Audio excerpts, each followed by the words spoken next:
नमस्कार, मैं हूं संदीप नेगी। आप देख रहे हैं जय भारत टीवी। मेरे साथ इस समय पूर्व प्रदेश कांग्रेस अध्यक्ष किशोर उपाध्याय जी हैं।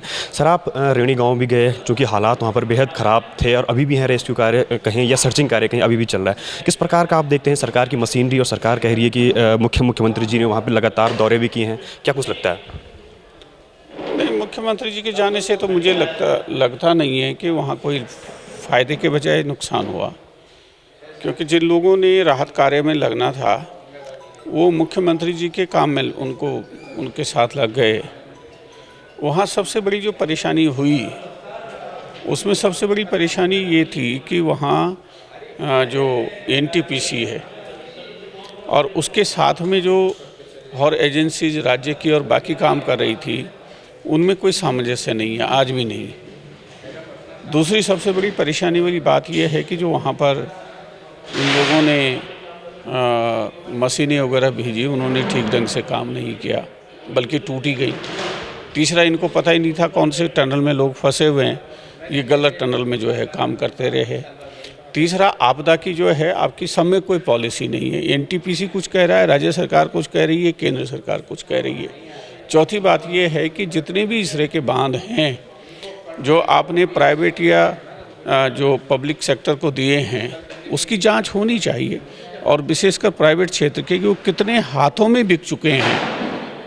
हमारा पानी है, हमारी ज़मीन है, क्या उनको ये अधिकार है कि जिसको आपने दिया है, जैसे कि इंडस्ट्रियल एरिया में भी हो रहा है, ये जो ज़मीनें दी गई थी वो 10 हाथों में बिक चुकी हैं, तो उसकी भी जांच होनी चाहिए। जैसे भराड़ीसैंण में राजधानी बन रही है और जीएसआई ने उसमें जो है अपने बहुत से संशय व्यक्त किए थे, तो इस तरह के जो शहर हैं, इस तरह के जो गांव हैं, उनके बारे में नीति बननी चाहिए, राहत की भी नीति बननी चाहिए, और जो खतरे के जद में जो जगह हैं उनकी नीति बननी चाहिए, और उस हिसाब से जो है भविष्य में काम होना चाहिए। रैणी, क्योंकि वहाँ से चिपको आंदोलन जिसने पर्यावरण को एक नई शक्ति दी, वो शुरू हुआ था 26 मार्च को जो है ये आंदोलन शुरू हुआ था। तो यहीं पर हम 26 मार्च की चिपको के बाद विश्व को क्या फ़ायदा हुआ, और जो इस तरह से वनों पर आधारित समाज है उनको क्या नुकसान हुआ है, उस पर हम एक यहाँ पर विमर्श करेंगे, और उसमें भी आप लोगों का स्वागत है। सर, चूँकि हरीश रावत जी ने बिल्कुल आपके चेहरे को लेकर बात कही है। अभी तक कांग्रेस अपना चेहरा कोई घोषित नहीं कर पाई है, लेकिन कई मंचों पर हरीश रावत जी ने सीधे तौर पर कहा कि किशोर उपाध्याय जी का चेहरा है। किस प्रकार आप देखते हैं उनका बयान?